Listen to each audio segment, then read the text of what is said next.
और ये मैं जितनी भी बातें मैं आपको बोल रहा हूं ये मेरी स्वाध्याय में पाठन में की हुई बातें हैं, इसलिए मेरी बात को कोई काट नहीं सकता कि प्रमाण तुम कहां से दे रहे हो। ऋग्वेद में 5 प्रकार की चिकित्सा का वर्णन किया है, जिसमें फर्स्ट नंबर पर जल चिकित्सा। अभी मैं संक्षेप में बता रहा हूं, आगे इनके प्रकरण आएंगे इसमें। अभी तो मैं इसका परिचय बता रहा हूं आपको इस वेद का, कि इसमें आपको क्या क्या सुनने को मिलेगा।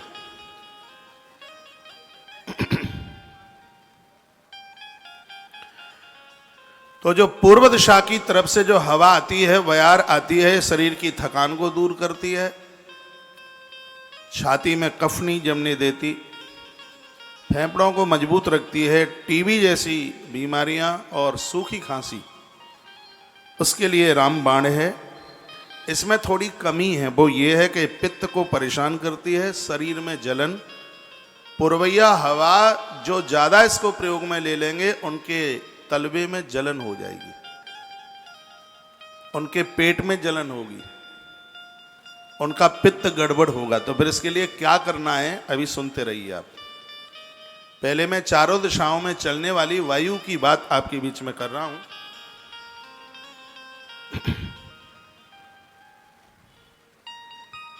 बोलो भक्त वत्सल भगवान की जय हो। ये चक्कर घूम ही रहा है कि बंद हो गया? हाँ,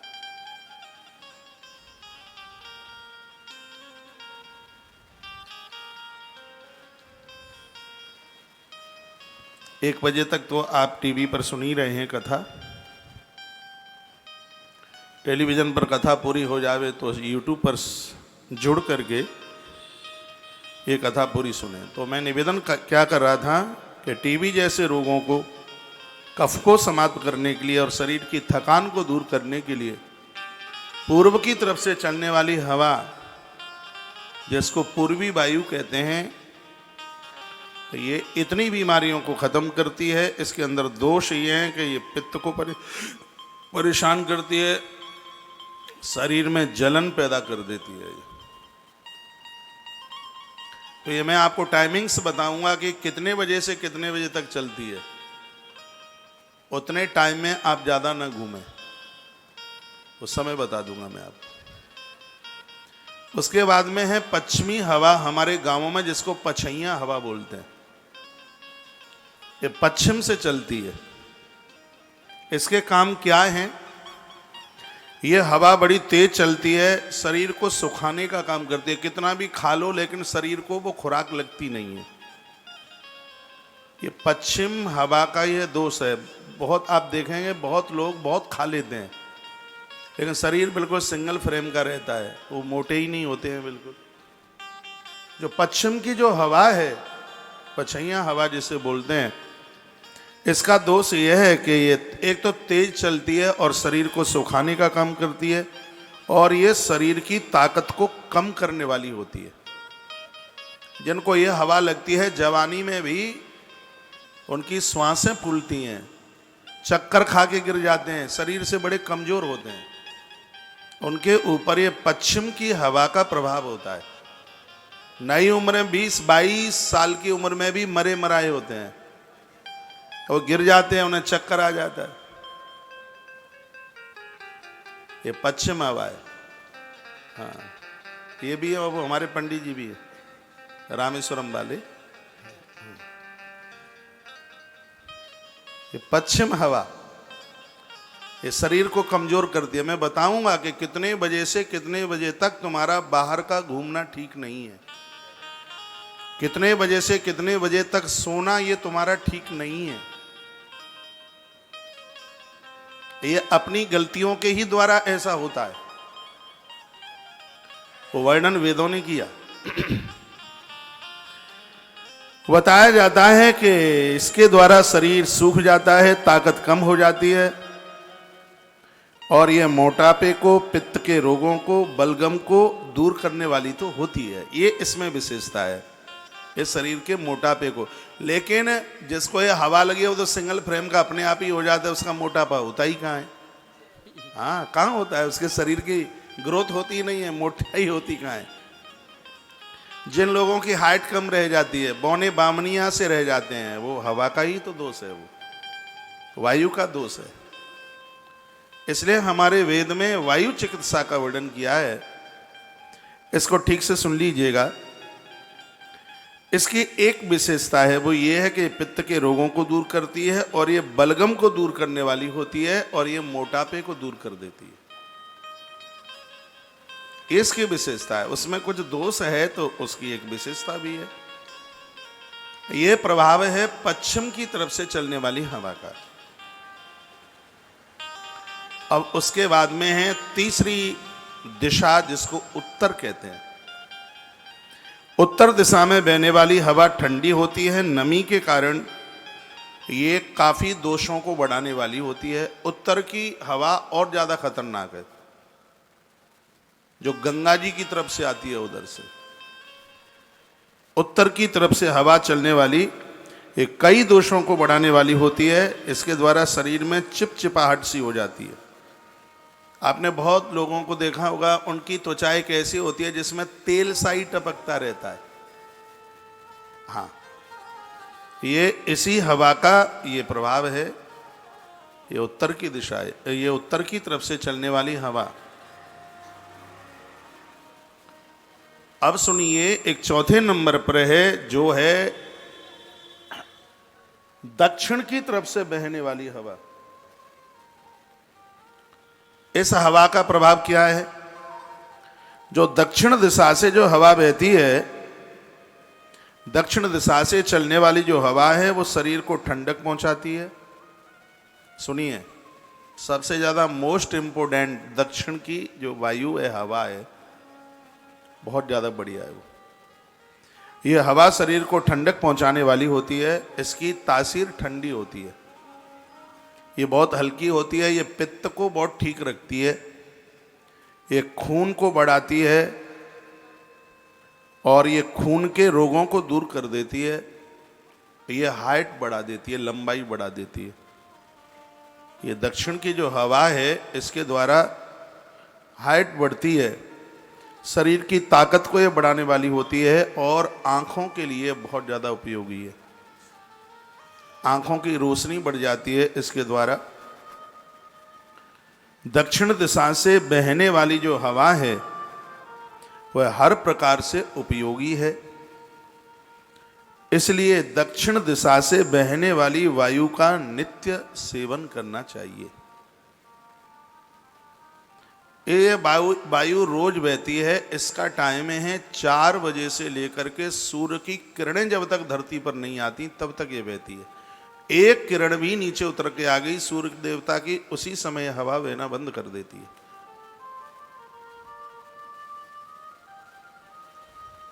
सूर्य उदय से लेकर के 1 घंटा 24 मिनट तक उत्तर की हवा बहती है।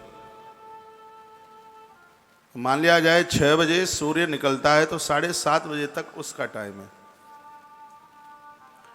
7:30 बजे से लेकर के 1.5 घंटे तक, लगभग 9 बजे तक पश्चिम की हवा बहती है, उसका समय। और 9 बजे से लेकर के 10:30 और 11 बजे तक का जो टाइम है, वो पूर्व की हवा चलने वाले का है।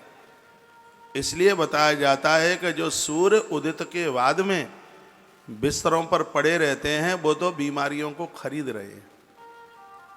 और 9 बजे से 10:30 बजे तक सोने वाले लोग, वो तो यमराज के दूतों को बुला रहे हैं। वेद के अनुसार वो तो मरने की तैयारी में लगे हुए हैं। अब उनको जीना नहीं है, वो अपनी जिंदगी से परेशान है। जो इतने बजे भी सोते रहते हैं, उनको मरने के लिए सल्फास की जरूरत नहीं है। कुछ समय के बाद वो अपने आप ही मर जाते हैं। उनके लिए ये हवा इतनी खतरनाक है। स्वस्थ जीवन के लिए, लंबी आयु के लिए, पूरी बॉडी में किसी भी प्रकार का कोई रोग नहीं हो सकता। उसके लिए 4 बजे से लेकर सूर्य भगवान की पहली किरण नीचे आती है, तब तक की जो ये हवा है, वो शतायु, लंबा जीवन, 1 रुपया भी डॉक्टर के पास नहीं जाएगा। वो दक्षिण की हवा है। दक्षिण से बहने वाली वायु है।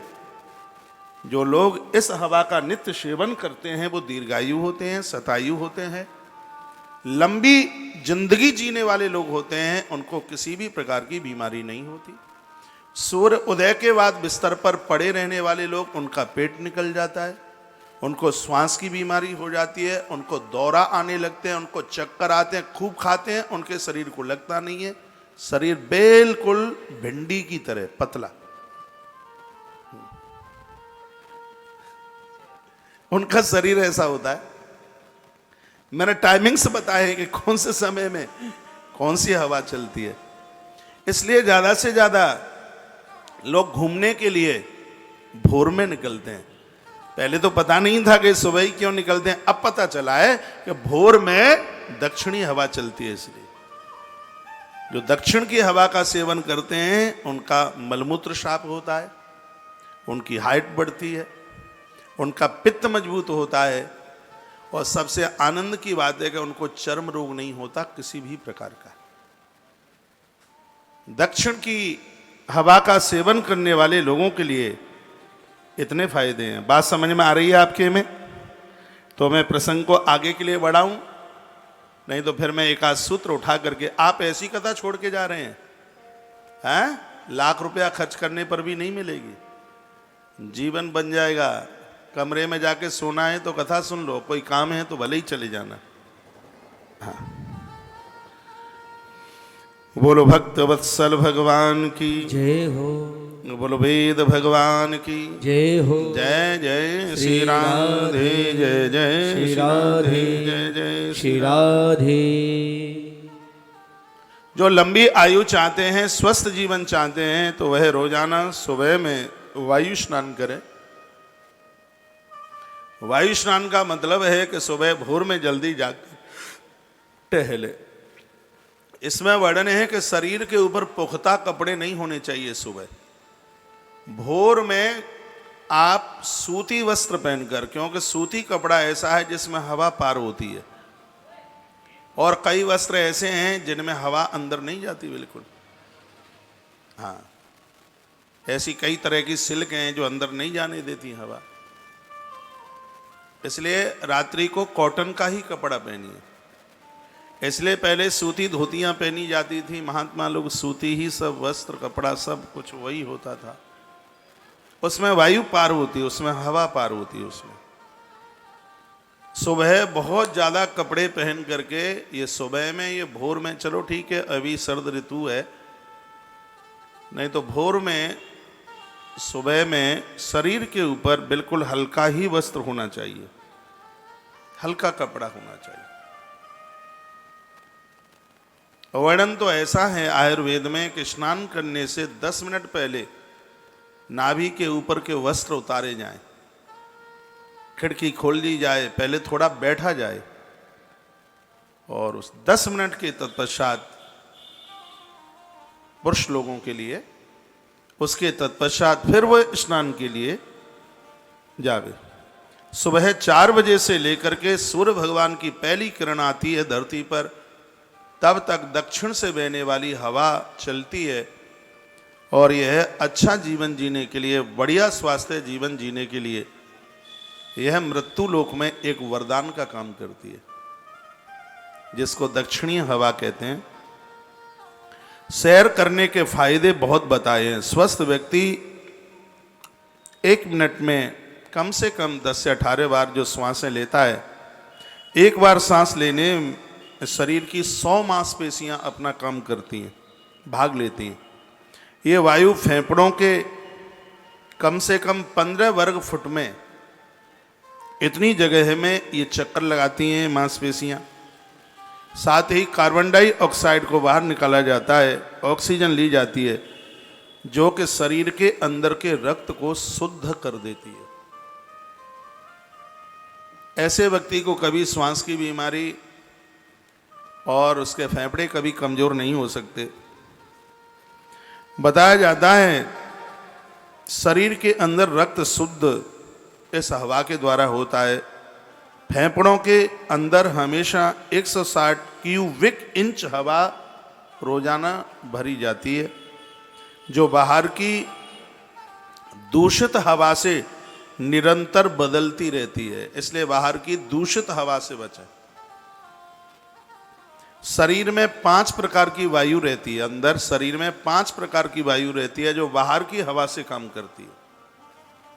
कौन कौन सी है जिससे पूरा शरीर चल रहा है, वो 5 तरह की कौन कौन सी वायु है, लिख सकें तो लिख लें, ये बहुत जरूरी बात है, ये आपके काम में आएगी। कौन कौन सी है वो शरीर में 5 तरह की वायु जो पूरे शरीर के सिस्टम को चला रही हैं। इनके ठीक होने पर शरीर रुग्ण हो जाता है, शरीर के पुर्जे अपना काम करना बंद कर देते हैं। उनमें सबसे पहले है वो व्यान वायु है। अभी मैं इसकी विस्तार पूर्वक चर्चा करूंगा, पहले लिख लें। व्यान वायु, उसके बाद में है अपान वायु, उसके बाद में है समान वायु, समान, और उसके तत्पश्चात है प्राण वायु, और उसके बाद में है, सबके बाद में उदान वायु।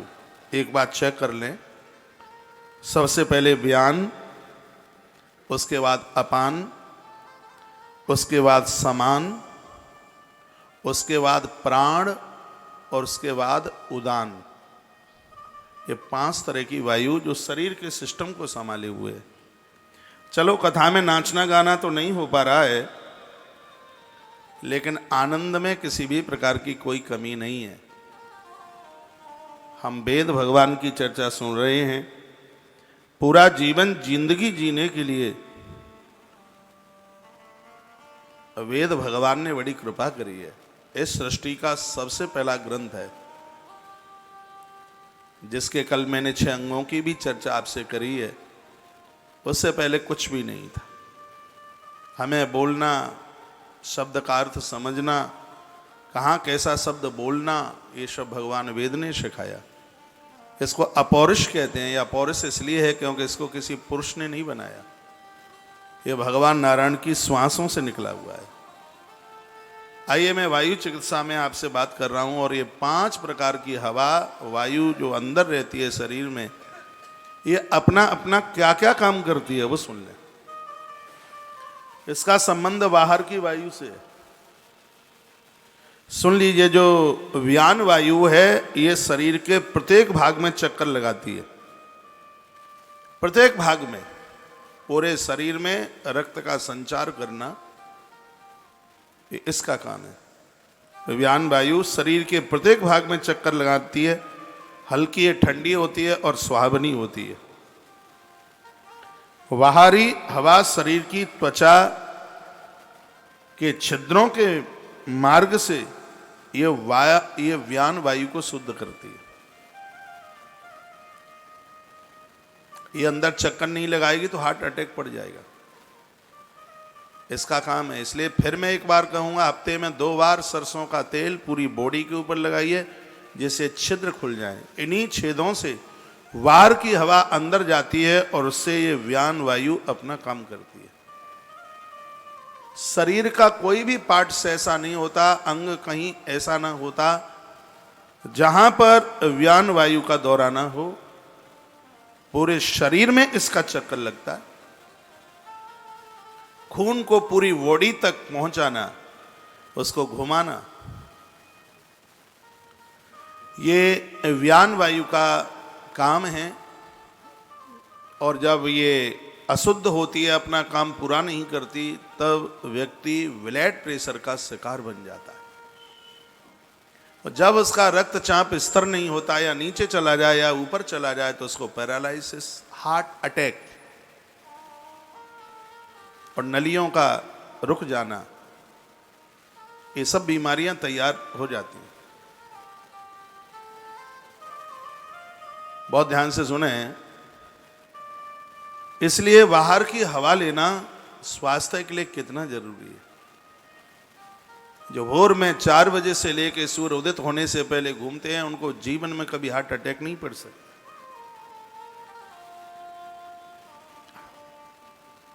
एक बार के लिए हार्ट के मरीज के लिए डॉक्टर्स लोग घी के लिए मना कर देते हैं, लेकिन सरसों का तेल उसमें भी फायदेमंद है। तो ये व्यान वायु शरीर में ठीक से काम करे, उसके लिए भोर में इन छिद्रों के द्वारा बाहर की हवा मुंह से अंदर जाएगी तब उतनी फायदा नहीं है, बाहर की हवा नासिका से या छेदों से अंदर जाए तो वो फायदा है, मुंह से नहीं। इसलिए प्राणायाम करते समय मुंह बंद किया जाता है। ये या तो नासिका से अंदर जाती है जब हम श्वास लेते हैं, या ये छेदों से, ये छिद्रों से अंदर जाती है, तो ये बहुत ज़्यादा लाभदायक होती है, ये बहुत ज़्यादा प्रभावशाली होती है। ये व्यान वायु है, और भोर में जब आप घूमते हैं तब इसको मजबूती और इसको शुद्धता मिलती है, पूरे शरीर को नियंत्रण करके रखती है, पूरे शरीर में चक्कर लगाती है, हार्ट को मजबूत करती है, और इसके शुद्ध होने पर कभी भी ब्लड प्रेशर ऊपर और नीचे नहीं जा सकता। मेरा ब्लड प्रेशर हमेशा 80 से 120 रहता है, क्योंकि मैं भोर में जल्दी जगता हूं, इसलिए मैं अपने छेदों से वायु हवा को अंदर व्यान वायु को शुद्ध करने के लिए पहुंचाता हूं, इसलिए शरीर स्वस्थ रहता है, ऑक्सीजन कम नहीं होती। देखा अभी जब ये कोरोना चल रहा था तो ऑक्सीजन बहुत नीचे जा रही थी, ऑक्सीजन को नापा जा रहा था, ऑक्सीजन उन लोगों की बहुत ज़्यादा नीचे जा रही थी जिनको भोर में सुबह में जगने का अभ्यास नहीं, उन्होंने कभी उगते हुए सूर्य का दर्शन ही नहीं किया, उनको पता ही नहीं है कि सूर्य निकलता है तो उसका रंग कैसा होता है, वो कभी भोर में जागे ही नहीं, वो कभी सुबह टहले ही नहीं। तो भोर की जो हवा है वो स्वास्थ्य के लिए वरदान है। लंबी आयु यदि जीना चाहते हो तो अपनी इस व्यान वायु को शुद्ध करके रखिए, जो पूरे शरीर का संचार करने में लगी हुई होती है।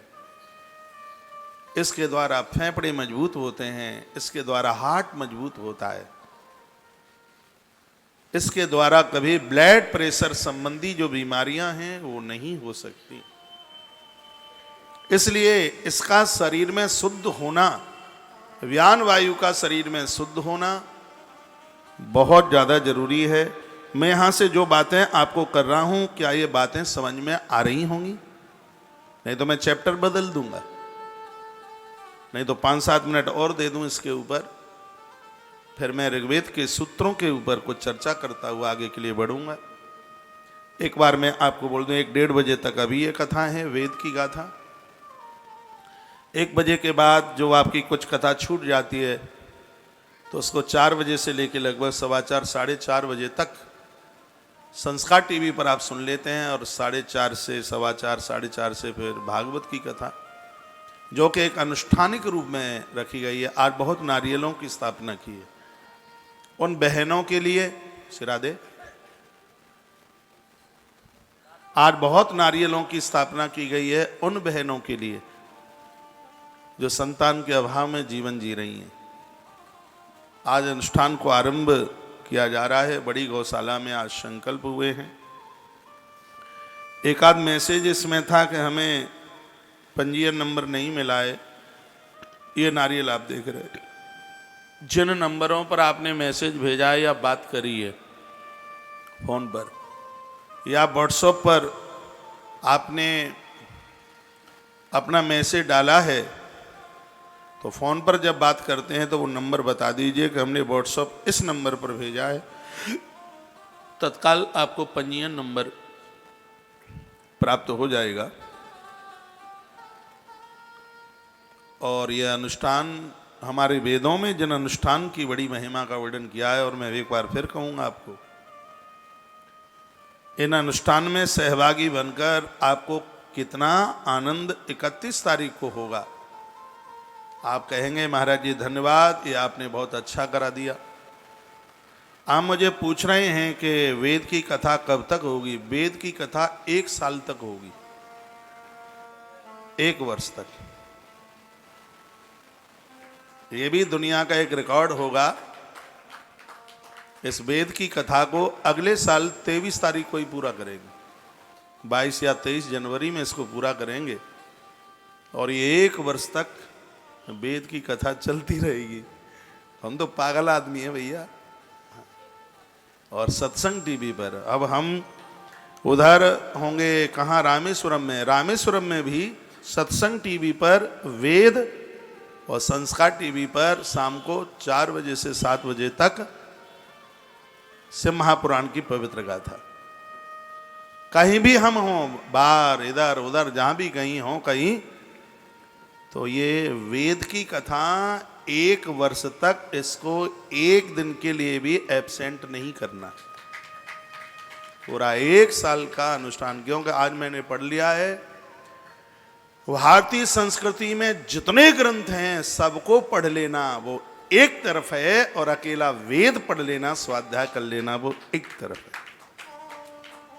इतना गहरा ज्ञान वेद का। आज मैं इन बच्चों को पूजा में बात कर रहा था कि जिसने वेदों का स्वाध्याय कर लिया वो व्यक्ति राक्षसों की जिंदगी नहीं जी सकता, वो भटक नहीं सकता, वो गलती नहीं कर सकता कभी।